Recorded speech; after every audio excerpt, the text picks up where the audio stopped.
Imagine breaking the cycle of absolute dependence on large poultry corporations today.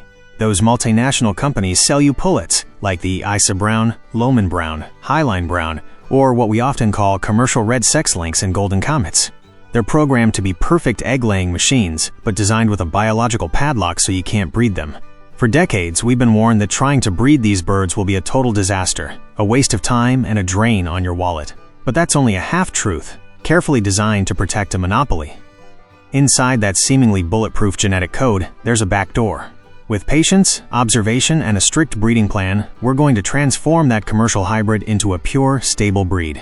We'll maintain that elite production, but from now on, you'll be the sole owner of the bloodline.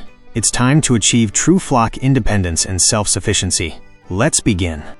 To understand how we're going to hack this genetic system, we first need to understand what you actually have in front of you when you buy a commercial laying hen. You aren't buying a pure breed. What you have is a biological formula created through a sophisticated process geneticists call a four-way cross.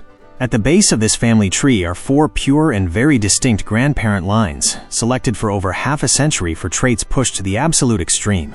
Typically, the industry uses highly specialized lines of Rhode Island Red, New Hampshire, White Leghorn, and sometimes White Plymouth Rock. One grandparent was selected exclusively for the dark brown pigment of the eggshell. Another for feathering speed.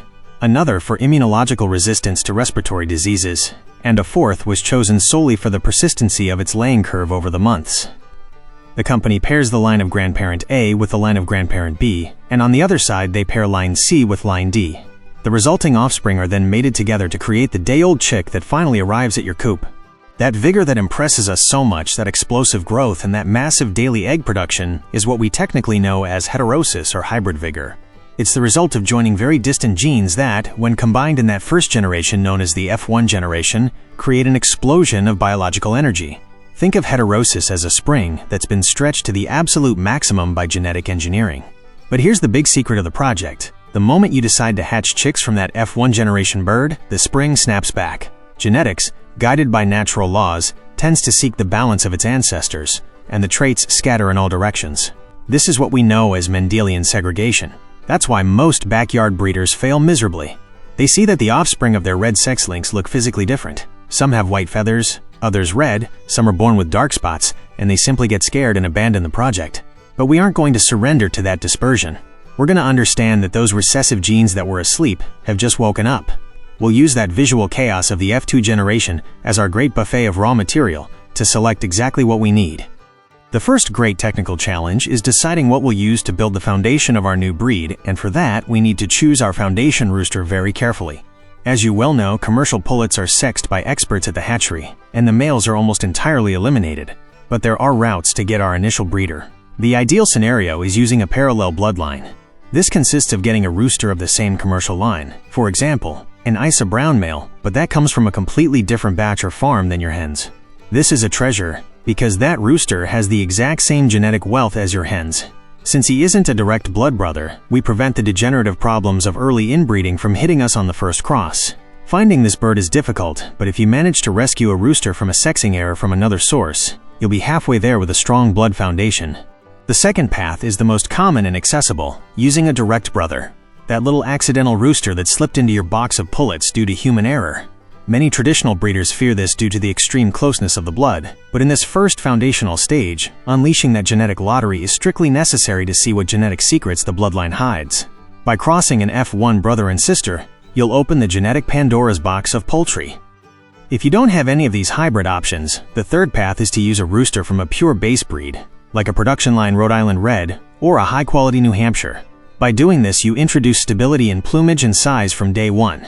But you must be very aware that the process to reach 300 eggs a year will be much longer, since you'll be diluting the industrial formula with genes from a breed that doesn't have the millimeter precision of modern commercial poultry. Now there's a fourth path that many homesteaders consider, and here we must take a very important technical pause. Many are tempted to use a white Leghorn rooster to start this project. We know the Leghorn is a productivity missile, the undisputed king of feed conversion and egg quantity. However, you must know the genetic dilemma this brings. The white Leghorn possesses something called the dominant white gene. If you pair a Leghorn rooster with your commercial brown hens, that dominant gene will almost entirely hide the red or brown feather color in the offspring, giving you mostly white birds with some ghost red spots. But the real impact isn't in the feathers, it's in the nesting box. The dark brown color of the eggshell is a polygenic trait, meaning it depends on many genes working together. By injecting the white egg genetics of the Leghorn, you'll destroy that dark pigmentation. The resulting generation will give you very washed-out cream-colored eggs and even pale pink tones. Therefore, if your commercial goal requires maintaining that heavy dark red egg that the market seeks so much, you must step away from the Leghorn and stick to the red baselines. You have to choose between extreme white egg efficiency and the commercial profitability of the brown egg. Once you make your decision, choose your rooster, and manage to incubate that varied and explosive F2 generation, the real work of a master breeder begins. You must become an obsessive data collector and learn to read the bodies of your birds. You can't afford to select your future breeders simply because you think they have beautiful plumage, or because they're the largest in the flock. At this level of technical poultry breeding, what isn't physically measured can't be improved. In the F2 generation, you'll notice an inevitable drop in egg quantity. Heterosis fades away suddenly, and the flock average will drop drastically. But we aren't working with statistical averages. We're looking for the outliers. We're looking for those exceptional hens that, despite the general genetic drop of their sisters, maintain astonishing laying persistency. And to find them without making mistakes, we must apply a rigorous phenotypic selection. This means selecting based on the visible and measurable physical traits of the live bird. To identify these superior birds, you must observe and evaluate 3 fundamental pillars from the day they hatch until their maturity. The first is the precocity of physical development. The pullet that feathers much faster than the rest and develops the size and red color of her comb and wattles before the others is telling us she possesses a superior endocrine system and a highly efficient metabolism. The second pillar is pelvic capacity and depigmentation, often called bleaching. When your pullets approach laying age, you should hold them gently and measure with your own fingers the distance between the 2 pelvic bones right below the vent. A hen with a vocation for high production will have a wide and flexible opening, where at least 3 or 4 fingers of an average adult can fit. This guarantees the smooth passage of a good-sized egg. Furthermore, you must look closely at the yellow color of her legs and beak. An elite layer begins to lose that bright yellow color as she lays eggs, because her body diverts all those natural pigments, known as xanthophylls, straight into the egg yolk. A hen with completely bleached, white legs after a few months of laying is a champion working to the maximum. The third pillar is early sexual maturity. In our project, the hen that manages to lay her first firm, well-formed egg between 18 and 20 weeks of age is the one holding the absolute golden ticket to become the mother of the next generation. We can't tolerate birds that take 6 months to start. Regarding the quality of the final product, you must be the most inflexible judge on your homestead. Only eggs that have a deep, uniform brown color and a shell so smooth and hard that it sounds almost like porcelain when tapped gently should receive the privilege of entering your incubator. You're acting as an intelligent filter in your own ecosystem. You're forcing all that initial chaos of nature to pass through a millimeter-precise selection funnel designed exclusively by you, laying the biological foundations of what will very soon be your own elite synthetic breed. Now that we've crossed the threshold of the F2 generation chaos, and you have in front of you a group of young birds that have passed all your physical tests of phenotypic selection, we fully enter the technical consolidation phase. Starting from the 3rd generation, known biologically as the F3 generation, your notebook stops being just a simple notepad. It officially becomes the master blueprint of a genetic engineering project. This is where we begin to apply, with almost military rigor, what experts call line breeding. At this stage, we're no longer crossing our birds based on intuition, size, or because we happen to like the color of their feathers. Instead, we're looking for a way to permanently anchor the productive virtues of those specific hens that have proven to be indisputably superior. You must understand something fundamental that will completely change the way you breed poultry. In this stabilization stage, the rooster is your most important precision tool, but not because of his physical appearance, his size, or his crow. His true value lies entirely in the documented production history of his mother. Listen to this very carefully. To successfully fix high egg-laying rates in a new bloodline, you must know that a rooster transmits the egg-laying capacity of his mother directly to his own daughters. Therefore, if you make the rookie mistake of choosing a rooster just because he's beautiful, large, and vigorous, but whose mother was a mediocre layer giving you barely 4 eggs a week, you're going to destroy entire years of effort and money in a single breeding season. Never, under any circumstances, should you leave a rooster in your breeding pen if you don't have the exact numbers proving that his mother was the absolute best layer of the previous flock. To move forward with success and absolute certainty in the F3 and F4 generations, it's strictly vital and mandatory that you implement the use of trap nests inside your poultry house. A trap nest is a specialized nesting box with a custom door that drops gently shut once the hen steps inside to lay her egg. It keeps her safely confined until you walk in, collect the egg, write down the number on that specific hen's leg band, and then release her back into the flock. If you don't know with total mathematical certainty exactly which hen laid which specific egg, you're trying to do advanced genetics blindfolded. The trap nest allows you to identify, with zero margin of error, the hen that lays 6 eggs a week with flawless consistency. It separates her from the hen that only lays 3 but spends a lot of time singing loudly in the barn. Once you've identified your elite females thanks to these daily records, the time comes to use one of the most powerful tools in population genetics, backcrossing. Backcrossing is an advanced technique that acts as a biological shortcut. It consists of taking the most exceptional and highly productive hen from your F2 or F3 generation, and instead of pairing her with a brother of her same age, you mate her back to her own father. That is, to the original foundation rooster that started the line. You can also do this in reverse, mating the best of the young males back to his original F1 generation mother. Why do we do this? Because by making this jump backward in the family tree, we manage to rapidly concentrate the desirable genes. We can recover a vital trait that might have been diluted in just a single generation. For example, if in the F2 generation your hens are laying plenty of eggs, but the egg size has become entirely too small, a backcross to the heavy line foundation male will help you quickly fix and recover that commercial egg size.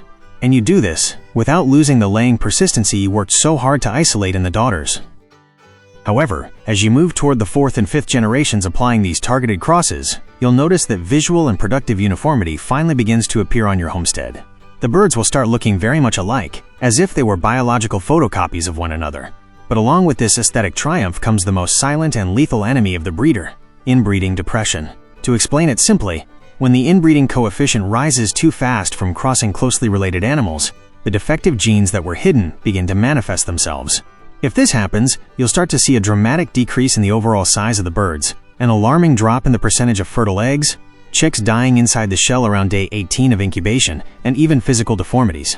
To prevent your project from collapsing due to inbreeding without having to inject unknown new blood that would ruin all your hard work, the master strategy is to divide your flock and work with a system of parallel families. This means you must maintain at least 3 separate, closed groups of birds on your own property. Let's call them Family A, Family B, and Family C. These families won't cross with each other for 2 or 3 full generations. When you notice that one family needs more vigor, you'll perform what we call an internal refresh cross. You'll take the best rooster from Family A and place him with the best hens from Family B. Since both groups have been rigorously selected for years under your exact same strict criteria, you won't be introducing external problems. Instead, you'll successfully inject that spark of biological vigor and health so necessary to keep the bloodline from weakening. Let's talk about cold hard numbers now. Specifically, the concept of feed conversion rate, because this is the central pillar of poultry profitability. It's absolutely useless to have a hen that lays a massive amount of eggs if she needs to eat twice as much feed as an original red sex link to achieve it. Technically, the feed conversion rate is measured by comparing the pounds of total feed consumed against the pounds of total egg mass produced. You must learn to think in pounds of feed and pounds of product, not just in counting individual egg units. In these intermediate generations, you must ruthlessly select birds that demonstrate high productive hardiness. A true elite synthetic breed must have a digestive system capable of transforming local forage and standard grains into high-quality protein, with an efficiency that crushes any common backyard chicken. If a hen can't maintain her body weight or goes into a premature molt due to a minor shift in the weather or a slight change in feed, she must be permanently removed from the breeding program that very same day. But the ruthless culling protocol doesn't stop at egg quantity or feed conversion. The internal and structural quality of the egg is what defines whether your breed is suitable for the premium market or just for family consumption. A 5th generation hen that gives you 300 eggs a year is completely useless if the shell is so thin that it breaks the moment you try to pick it up from the nesting box. You must evaluate the shell structure by tapping it lightly. It needs solid resistance. Additionally, you must periodically evaluate what the poultry industry knows as the Haugh Unit, the scientific measurement of the quality of the albumin, or the egg white. When you crack a fresh egg from one of your breeders onto a flat plate, the egg white should remain firm, tall, and gelatinous, holding the yolk perfectly in the center. If the egg white spreads out flat as if it were water, that hen has a genetic or metabolic defect in protein synthesis. Her eggs must never be incubated, no matter if she lays an egg every single day. Upon reaching the highly anticipated 6th generation, known as the F6 generation, the landscape on your homestead will have changed in a way very few ever get to witness. You'll notice your bird population has reached a state geneticists call homozygosity in the critical production traits. This means the genes dictating continuous high egg laying, the dark red feather color, and the astonishing feed efficiency are finally fixed and permanently welded into the DNA code of your flock. At this level of purity, All that overwhelming variability of colors, sizes, and defects that you saw way back in Generation 2 has almost entirely disappeared from your hatches. Walking into your barn every morning will mean looking at an absolutely uniform flock of professional-grade birds, adapted perfectly to the elevation of your land, the temperatures of your region, and your own specific feeding system. You've achieved something historic. You've cleaned the original genetic code, discarding the intentional weaknesses and instabilities of the commercial hybrid, and you've rescued the pure power and profitability of the most productive ancestors. You've turned an industrial formula designed for a single cycle of use into a completely stable, strong, and resilient heritage-style population. The final step is the arrival of the 7th generation, the flagship F7. This is where, officially, and with all the laws of biology on your side, we can say out loud that you've created a true breed. In strict genetic language, a breed is considered true and pure when mating parents from the same group together results in all offspring being born with the exact same production, color, and shape characteristics in a completely predictable manner. You now hold in your hands a biological tool of absolute off-grid flock independence. Your farm will never again depend on transnational logistics or commercial hatchery trucks. But remember, the work of a true elite breeder never stops. Even in this generation of purity, there will always be one hen that stands out slightly above the rest. It's from her that the future breeders must come to keep pushing the production limits of your own bloodline.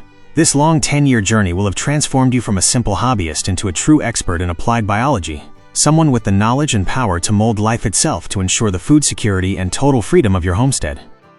Reaching the end of this deep journey proves you're a breeder with a vision that goes far beyond the average. You understand that true independence in poultry farming can't be bought in a cardboard shipping box. It's built with patience, strict record-keeping, and ruthless selection. Transforming a commercial hybrid like the Isa Brown, the Lohmann, or the Highline into a stable and pure breed is, without a doubt, the greatest act of self-sufficiency a poultry keeper can achieve in their lifetime. Now the challenge and the responsibility rest in your own hands. I'd love to hear your plans. Are you brave enough to start this 10-year project? Drop a comment below sharing what birds you currently have on your farm, or let me know if you're already using trap nests to track your production. If all this technical information gave you the clarity you were looking for to take the big leap, make sure to leave a solid like and support the channel by sharing this knowledge with other passionate breeders. Subscribe and hit the bell so you don't miss our upcoming masterclasses on applied genetics. The success of your homestead will never depend on what you buy on the outside, but on the quality of what you're capable of breeding on the inside. To your success, fellow breeder. Until next time.